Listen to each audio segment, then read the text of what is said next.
Merci. La parole est maintenant à notre collègue François Zocchetto pour le groupe de l'Union centriste. Vous avez la parole, mon cher collègue.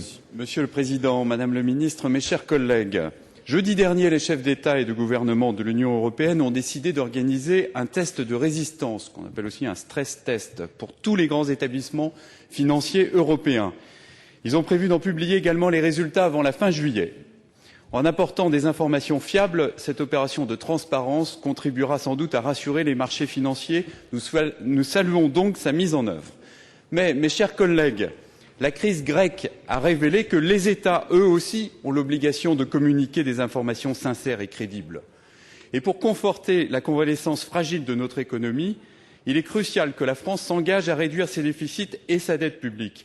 Mais plus important encore, il faut que nos engagements soient crédibles, qu'ils reposent sur des hypothèses sérieuses et que l'ensemble des informations relatives à nos comptes publics soient sincères. Or, aujourd'hui, nos prévisions de croissance pour 2011, 2012 et 2013 sont trop optimistes. On sait pertinemment que le taux de croissance prévisionnel de 2,5% est assez fantaisiste. Les hypothèses retenues dans le programme de stabilité ne sont pas crédibles et malheureusement, pire encore, elles ne sont pas cohérentes avec les hypothèses retenues dans la programmation annexée au projet de loi de finances pour 2010. Alors ma question, Madame le Ministre, est donc double. Premièrement, quand le gouvernement entend-il réviser sa prévision de croissance pour 2011 et au-delà? Et deuxièmement et surtout, quand et comment le gouvernement compte-t-il mieux articuler les programmes de stabilité avec les lois de finances? Je vous remercie. Merci, mon cher collègue. Pour vous répondre, la parole est à Madame Anne-Marie Idrac. Vous avez la parole, Madame la Ministre. Merci, Monsieur le Président. Mesdames et Messieurs les sénateurs, Monsieur François Zocchetto, deux réponses que j'espère claires à deux questions qui le sont assurément. Premier point, la prévision de croissance 2,5% pour 2011. Nous allons suivre la procédure habituelle. Quelle est la procédure habituelle? Eh bien, attendre les résultats du deuxième trimestre de l'année courante. On en dispose courant août pour aviser en la matière. D'ici là, la prévision est maintenue et il est trop tôt dans l'année pour la réviser, cette année comme toutes les autres années. Vous avez employé le qualificatif de fantaisiste. Je crois que ceci est tout à fait exagéré, ne correspond pas à la réalité, car je constate que des prévisions d'autres experts, et des experts indépendants, montrent que notre chiffre de 2,5 n'est pas du tout irréaliste. Je voudrais citer l'OCDE à plus 2,1%, Goldman Sachs 2,7% ou encore Bank of America 2,1%.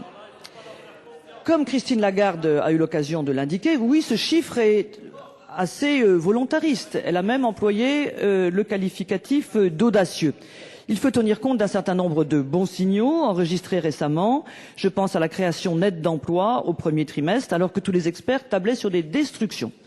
Et puis l'expérience passée montre que les rebonds techniques sont d'autant plus puissants que la crise préalable a été profonde et Dieu sait que celle-ci l'a été. Donc encore une fois, il est trop tôt pour modifier la prévision et nous attendrons pour ce faire le chiffre de croissance du deuxième trimestre. Ceci bien entendu pour en tenir compte notamment dans la préparation du projet de loi de finances et les débats budgétaires ici même et à l'Assemblée en septembre.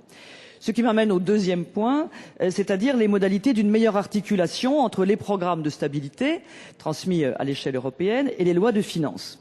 Ce débat renvoie à des enjeux de meilleure gouvernance européenne, tels que l'ensemble des chefs d'État et de gouvernement en ont souhaité les avancées lors du dernier Conseil européen, notamment à l'initiative de la France et de l'Allemagne. Et ce débat renvoie aussi aux travaux du groupe présidé par le président Herman Van Rompuy, auquel participe d'ailleurs Christine Lagarde.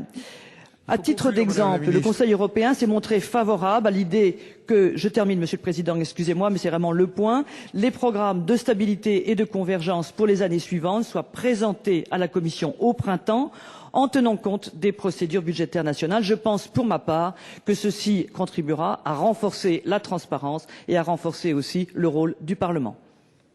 Vous voulez répondre? Oui, La monsieur, parole, Monsieur Césaire. Monsieur le Président, Madame le Ministre, mes chers collègues, dans le cadre de la transparence souhaitée par tous, je pense que ce serait aussi extrêmement important et intéressant au plan européen d'avoir une visibilité des actifs toxiques et de leurs effets pervers à moyen terme, car je crois que nous n'avons pas encore purgé la totalité de cette question. Je vous remercie. Merci, Madame le Sénateur.